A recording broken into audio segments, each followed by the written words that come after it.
Today's topic is star effect.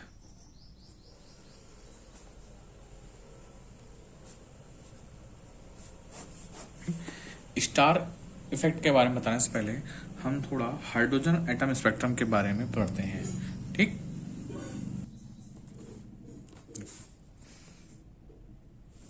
This is ground state of hydrogen atom. This is excited state where principal quantum number is n is equal to 2. This is another excited state where principal quantum number is n is equal to 2. This is another higher state, n is equal to 3 and n is equal to 4. This is the energy state of the hydrogen atom. This is ground state, this is excited state, another excited state, n is equal to 1 2 3 4 5. This is our principal quantum number. जब electron का transition higher state से lower state में होता है तो different type के series मिलती है. ठीक, like this is n is equal to ground higher state. जब n इज इक्वल टू 2 से इलेक्ट्रॉन का transition n is equal to 1 में होता है, या n इज इक्वल टू 3 से इलेक्ट्रॉन का ट्रांजिशन इसमें होता है, या किसी भी हायर स्टेट से electron transition n is equal to 1 ground state में मिलता ट्रांजिशन होता है, तो जो सीरीज जो मिलती है उस सीरीज को बोलते हैं अपन लाइमन सीरीज. क्या बोलते हैं इसको? Lyman series. मतलब यहां से जो स्पेक्ट्रम लाइंस जो निकलती हैं वो कैसे होती हैं? विजिबल होती हैं, विजिबल रीजन. ठीक, और इनका जो वेवलेंथ होता है वो 3464 अंगस्ट्रन से लेके 6563 अंगस्ट्रन के रेंज में होता है. इसी प्रकार देखें, अगर अनदर हायर स्टेट से, किसी हायर स्टेट से n इज इक्वल टू 2 में इलेक्ट्रॉन का जब ट्रांजिशन होता है ना, किसी अनदर एक्साइटेड स्टेट से ground state, that means n is equal to 2 पे जब इलेक्ट्रॉन का जो ट्रांजिशन होता है तो यहाँ पे जो सीरीज मिलती है उस सीरीज को बोलते हैं अपन बाल्मर सीरीज. ये विजिबल रेंज के लिए नहीं होगी, ठीक, अल्ट्रावायलेट के लिए होगी. अल्ट्रावायलेट के लिए, और जो इसका जो रेंज रहता है वो रहता है 915 अंगस्ट्रन टू 1215 अंगस्ट्रन की रेंज में होता है. अब जब इसकी जो बात करते हैं, ये जो ट्रांजिशन होता है विजिबल रीजन के लिए होता है. ठीक, दैट मीन्स इलेक्ट्रॉन का ट्रांजिशन किसी हायर स्टेट से n is equal to 2 state में जब इलेक्ट्रॉन का ट्रांजिशन होता है तो यहाँ पे जो सीरीज मिलती है उसको बाल्मर सीरीज मिलती है. ठीक, अगर किसी हायर स्टेट से इलेक्ट्रॉन का transition n is equal to 3 level पर होता है, ठीक, तो यहां से जो हमको सीरीज मिलती है उस सीरीज को बोलते हैं अपन पार्शियल सीरीज. ठीक, इसी प्रकार अनदर हायर स्टेट से, है ना, another higher state, that means किसी हायर स्टेट से इलेक्ट्रॉन का transition n is equal to 4 में होता है, n इज इक्वल टू 4 में होता है, तो यहां से जो सीरीज जो मिलती है उस सीरीज को बोलते हैं अपन ब्रैकेट सीरीज. इसी प्रकार अनदर ट्रांजिशन, मतलब हायर स्टेट से n इज इक्वल टू 5 में, n is equal to 5 level पे किसी इलेक्ट्रॉन का ट्रांजिशन होता है हायर स्टेट से, तो यहां पे जो सीरीज मिलती है उसको बोलते हैं अपन फुंड सीरीज.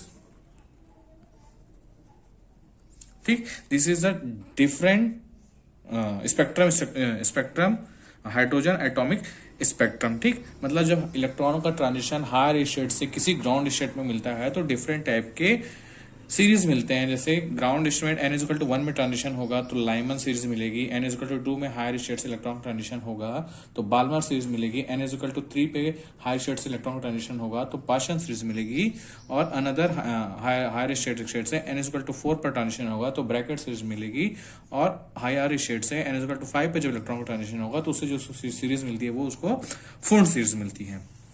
तो हम बात करते हैं बाल्मर सीरीज की. ठीक, this is n is equal to energy level, this is excited state level, n is equal to 3, n is equal to 4, n is equal to 5।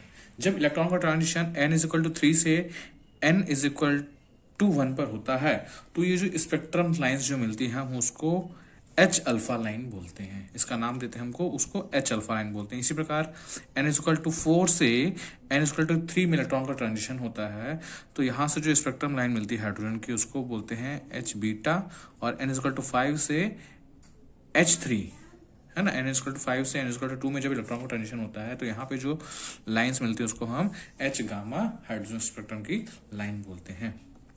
तो जब हम इसको हाई रिजोल्विंग पावर स्पेक्ट्रोमीटर से देखते हैं तो ये जो लाइंस हैं H alpha, H beta gamma, और डिफरेंट लाइन में स्प्लिटिंग उनका दिखाई देता है। ठीक, तो इसी पर इस बाल्मर सीरीज में भी किसने स्टार्क ने इसमें एक्सपेरिमेंट की। ठीक, तो देखते हैं क्या एक्सपेरिमेंट किया उसने स्टार्क ने। जब ये बाल्मर सीरीज के जो H अल्फा, H बीटा और H गामा को किसी हाई रिजॉल्विंग पावर वाले स्पेक्ट्रोस्कोप से हम देखते हैं तो ये जो H लाइन है ना, हम बात करते हैं चलो H अल्फा लाइन, तो ये क्या होती है, डिफरेंट लाइन में क्या रहती है, स्प्लिटिंग रहता है। हाई रिजॉल्विंग वाले पावर से भी देखते हैं इफ केस जब हम इसमें मैग्नेटिकल फील्ड अप्लाई नहीं किए हैं। ठीक, देखो क्या होता है, जीमन इफेक्ट में क्या होता है, किसी एटम को वीक मैग्नेटिकल फील्ड में हम रखते हैं, that means weak magnetical field की बात मतलब यहाँ पे ये होता है कि internal magnetical field is greater than to external magnetical field, तो इसकी लाइन क्या होती है, स्प्लिट हो जाती है। ठीक, इसी प्रकार क्वेश्चन में भी क्या होता है, एटम को जब हम हाई मैग्नेटिकल फील्ड में रखते हैं तो उसकी स्पेक्ट्रम लाइन भी क्या होती है, स्प्लिटिंग हो जाती है। तो इसी प्रकार जब हम बाल्मर सीरीज के H अल्फा लाइन या H beta line, H gamma line को किसी हाई इलेक्ट्रिकल फील्ड में रखते हैं, हाई इलेक्ट्रिकल फील्ड में रखते हैं, तो क्या होते हैं, इनके लाइन क्या हो जाती है, डिफरेंट स्पेक्ट्रम लाइंस में स्प्लिट हो जाती हैं।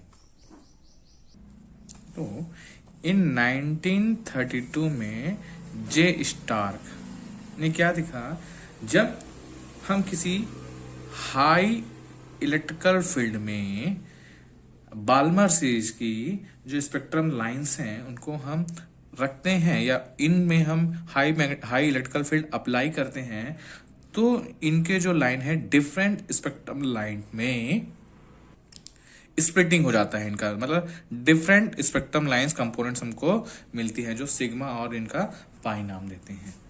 ठीक, मतलब देखें the phenomena of splitting of spectrum line into a number of components line by the actions of high electrical field, और जो इलेक्ट्रिकल फील्ड जो होता है उसका रेंज जो होता है 10 टू द पावर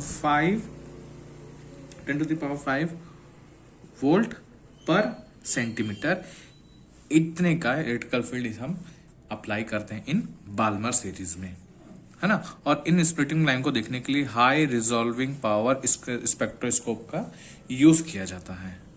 ठीक, और इनकी मेन फीचर की बात करते हैं, मेन फीचर्स की बात करते हैं हम इसकी, main features of Stark effect.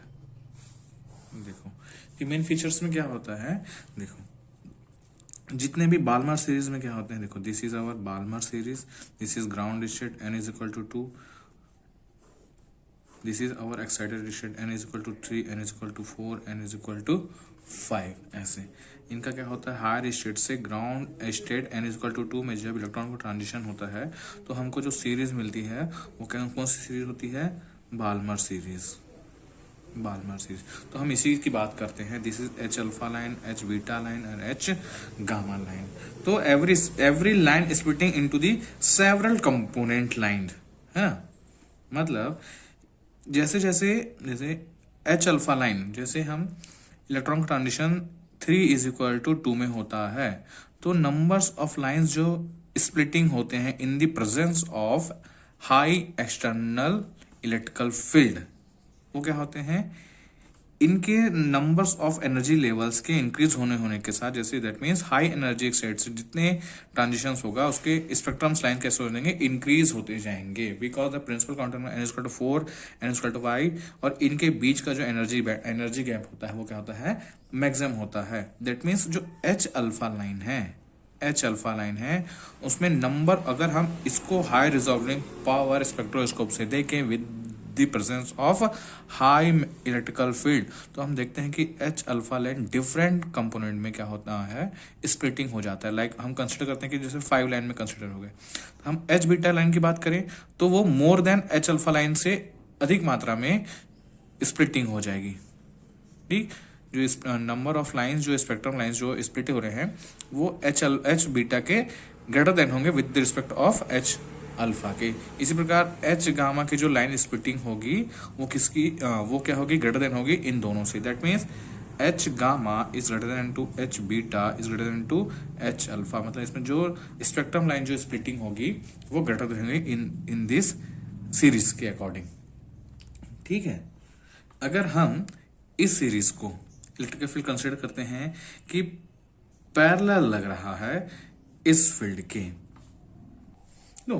और हम इसको इसी इलेक्ट्रिकल फील्ड के कैसे कर रहे हैं, पैरेलल हम देख रहे हैं। जब इसको पैरेलल व्यू करते हैं तो क्या होता है, इलेक्ट्रिकल फील्ड जो प्रेजेंस है इस क्षेत्र में, तो ओनली सिग्मा कंपोनेंट हम ऑब्जर्व करते हैं। दैट मीन ये जो सिग्मा कंपोनेंट है वो कैसे रहते हैं, अनपोलराइज्ड रहते हैं, अनपोलराइज्ड ये लाइट रहते हैं। ठीक, और इसमें पाई जो कंपोनेंट होता है वो क्या होता है, एब्सेंट रहता है। ठीक, पाई कंपोनेंट एब्सेंट रहता है। अगर बात करें व्हेन वी व्यूड पैरेलल, अगर परपेंडिकुलर की बात करते हैं अपन, जो सीरीज है, दिस इज सीरीज है ना, ये हायर लाइन से क्या हो रहे हैं, ये स्प्लिटिंग हो रहे हैं। अगर इफ केस ये है ना, ठीक हम देखें तो अगर इसको हम परपेंडिकुलर, इलेक्ट्रिकल फील्ड इस डायरेक्शन में है, हम अगर स्पेक्ट्रोस्कोपी से इसको परपेंडिकुलर डायरेक्शंस में हम देखें, ये इलेक्ट्रिकल फील्ड डायरेक्शंस हैं, दिस इज अ स्पेक्ट्रो, इसको ऐसे देख लें या हम इसको यहां से देख लें। ठीक, इसकी बात करते हैं हम, इसकी नहीं। ठीक, तो क्या होते हैं, इलेक्ट्रिकल फील्ड जब अप्लाइड है इसमें तो हमको सिग्मा एंड पाई कंपोनेंट दोनों दिखाई देते हैं, और ये जो सिग्मा और पाई कंपोनेंट हैं वो कैसे होते हैं, लीनियरली पोलराइज्ड रहते हैं। ठीक, कैसे होते हैं, लीनियरली पोलराइज्ड रहते हैं। ठीक, एंड दिस कंपोनेंट्स है ना, और जो कंसीडर करते हैं ये है स्प्लिटिंग। ठीक, ये स्प्लिटिंग है, दिस इज ओरिजिनल लाइन, ये और ये स्प्लिटिंग लाइन है, इनकी कंसीडर करते हैं, ये क्या है, स्प्लिटिंग लाइन है। ठीक, this is our splitting line, this is original, और ये है स्प्लिटिंग लाइन। ठीक, ये दोनों, तो ये क्या होते हैं, बोथ साइड सिमेट्रिकली लाई करते हैं, मतलब जो कंपोनेंट होते हैं इस ओरिजिनल लाइन के बोथ साइड सिमेट्रिकल लाइन करते हैं। दैट मीन्स ये हो गया सिग्मा कंपोनेंट, ये हो गया क्या, पाई कंपोनेंट मतलब इनके बीच का जो डिस्टेंस होता है वो सेम ही होता है, और जितने स्प्लिटिंग पाई कंपोनेंट होते हैं उतने ही हमको सिग्मा कंपोनेंट भी दिखाई देते हैं। मतलब इस ओरिजिनल लाइन के बोथ साइड इनका जो स्प्लिटिंग होता है वो कहता है सिमेट्रिकली होता है, मतलब सिमेट्रिसिटी होती है इसमें। अगर हम बात करें अगर इलेक्ट्रिकल फील्ड, इसमें हम अप्लाई करते हैं 10⁵ वोल्ट पर सेंटीमीटर, इतना हम इलेक्ट्रिकल फील्ड इसमें अप्लाई करते हैं। अगर हम इस इलेक्ट्रिकल फील्ड की स्ट्रेंथ को हम बढ़ाते जाएं, इसकी स्ट्रेंथ हम जैसे जैसे इंक्रीज करते जाएंगे तो इनके बीच का जो सेपरेशन है वो क्या होते जाएगा, इंक्रीज होते जाएगा। इनके बीच का जो सेपरेशन, दैट मीन्स बोल सकते हैं हम पाई और सिग्मा कंपोनेंट्स के जो सेपरेशन है वो क्या होता है, इंक्रीज होते जाएगा। एक केस ऐसी आएगी जब हाई है ना, इससे और बढ़ा दें तो क्या होता है, ये जो हाई मैग्नेटिकल फील्ड में इन कंपोनेंट का मतलब ये जो स्पेक्ट्रम लाइन जो स्प्लिट हुई है उनका ऑब्जर्व करना क्या होता है, उसमें कुछ कॉम्प्लिकेशंस आ जाता है। दैट मीन्स स्टार इफेक्ट जो हो रहा है उसमें कॉम्प्लिकेशंस आ जाता है उस लाइंस को ऑब्जर्व करने पे। ठीक, बात करते हैं हम types of Stark effect. Types of Stark effect.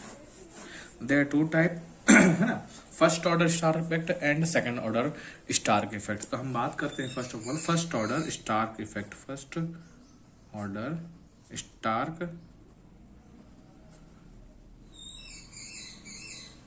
Effect, हम इसी को बोलते हैं वीक फील्ड स्टार्क इफेक्ट। ठीक, इसी को बोलते हैं अपन क्या, वीक फील्ड स्टार्क इफेक्ट। तो इसमें देखो बात करते हैं, इससे पहले हम बात करते हैं एक इक्वेशंस की जिसने क्या था, internal energy of a hydrogen atom and internal energy of the hydrogen atom in external energy. तो इनके बीच का जो रिलेशन होता है वो होता है del T is equal to A E plus B E का स्क्वायर प्लस सी ई का Q plus dot dot dash, है ना। इंटरनल एनर्जी और एक्सटर्नल एनर्जी, जो हम ये इंटरनल एनर्जी हो गई एक्सटर्नल, तो इनके बीच का जो रिलेशन होता है वो कुछ इस इक्वेशन में देता है। जो ये ए बी सी जो है वो सब कांस्टेंट है, और जो ई है ई स्क्वायर है और ई का क्यूब है वो क्या बताता है, इलेक्ट्रिकल फील्ड की स्ट्रेंथ को बताता है। ठीक, मतलब इस केस में इलेक्ट्रिकल फील्ड की स्ट्रेंथ ग्रेटर कम है, यहाँ फिर जाता है, फिर यहाँ जाता है, फिर बढ़ती जाती है। ठीक, ये ई उनको स्ट्रेंथ की बता रहा है। तो अब बात करते हैं फर्स्ट ऑर्डर स्टार्क इफेक्ट और a weak field Stark effect, है ना। If the splitting of Stark splitting, that means जो लाइन का जो स्प्लिटिंग होता है वो डायरेक्टली प्रोपोर्शनल टू है किसके, इलेक्ट्रिकल फील्ड के। मतलब जो स्प्लिटिंग हो रहा है इफ केस वो डायरेक्टली प्रोपोर्शनल टू है इलेक्ट्रिकल फील्ड के the strength of the electron in the presence of, है ना। तो इस केस में क्या होता है, ओनली फर्स्ट टर्म्स टेकिंग करते हैं। मतलब जो इंटरनल एनर्जी है ना, ये और एक्सटर्नल एनर्जी है, दोनों प्रोपोर्शनल टू है, तो इसका जो फर्स्ट इक्वेशन है ओनली वही कंसीडर इसमें करते हैं। तो उसको लिखते कैसे हैं, del T is equal to A e, मतलब हम इसको लिख सकते हैं किस फॉर्म में, del t proportional to e, है ना। जब क्या है जो स्प्लिटिंग जो हो रहा है, लाइंस की जो स्प्लिटिंग होती है वो कैसी है, प्रोपोर्शनल टू है इलेक्ट्रिकल फील्ड के। तो उस केस में हम फर्स्ट टर्म को कंसीडर करते हैं। ठीक, देन तो ये जो इफेक्ट है, मतलब ये जो इफेक्ट है वो क्या कहलाता है, it is called first order Stark effect, है ना। ये क्या कहलाता है, फर्स्ट ऑर्डर इफेक्ट। और इसमें जो इलेक्ट्रिकल फील्ड जो रहता है, इलेक्ट्रिकल फील्ड की जो बात करते हैं वो कैसा रहता है, वीक। इसको क्या बोलते हैं अपन, वीक इलेक्ट्रिकल फील्ड भी, weak electrical field Stark effect भी बोलते हैं। ठीक, अब बात करते हैं हम सेकेंड ऑर्डर स्टार्क इफेक्ट, और हम इसको बोलते हैं स्ट्रॉन्ग फील्ड स्टार्क इफेक्ट। तो इसमें क्या होता है, जो स्प्लिटिंग लाइन है ना, जो लाइन जो ओरिजिनल लाइन होगी, जो लाइन स्प्लिटिंग हो रही है when we applied the magnetical field is not proportional to the electrical field, है ना। जो मैग्नेटिकल फील्ड हम अप्लाई कर रहे हैं या लाइन जो स्प्लिटिंग हो रही है वो इलेक्ट्रिकल फील्ड के प्रोपोर्शनल टू नहीं है। मतलब जो इसकी जो स्ट्रेंथ ई है ना, तो हम उसको किस फॉर्म में लिखते हैं, जो डेल टी है इसका फॉर्मूला वो क्या है, ए ई प्लस ए ई स्क्वायर, इतने में स्प्लिटिंग हो रही है, जो लाइन हमारी स्प्लिटिंग हो रही है। So this is called del T is equal to AE plus AE का square. In this case, the external magnetical field is not proportional to the internal magnetical, electrical field is not proportional to internal electrical field. So ये जो effect है इसको बोलते हैं हम second, then it is called second order Stark effect. इस case में जो इलेक्ट्रिकल फील्ड होता है वो कैसा होता है, स्ट्रांग होता है, that means is greater than to 10⁵ volt per centimetre ना। इसका ग्रेटर देन 2 होता है, इससे ग्रेटर देन 2 होता है। तो इसके बाद क्या होता है, जो नंबर्स ऑफ लाइंस जो स्प्लिटिंग होती है ना वो थोड़ी कॉम्प्लिकेट हो जाती है, तो उनको स्टडी करना थोड़ा कॉम्प्लिकेशंस जाता है उसमें। तो this is called strong field Stark effect. Okay, thank you.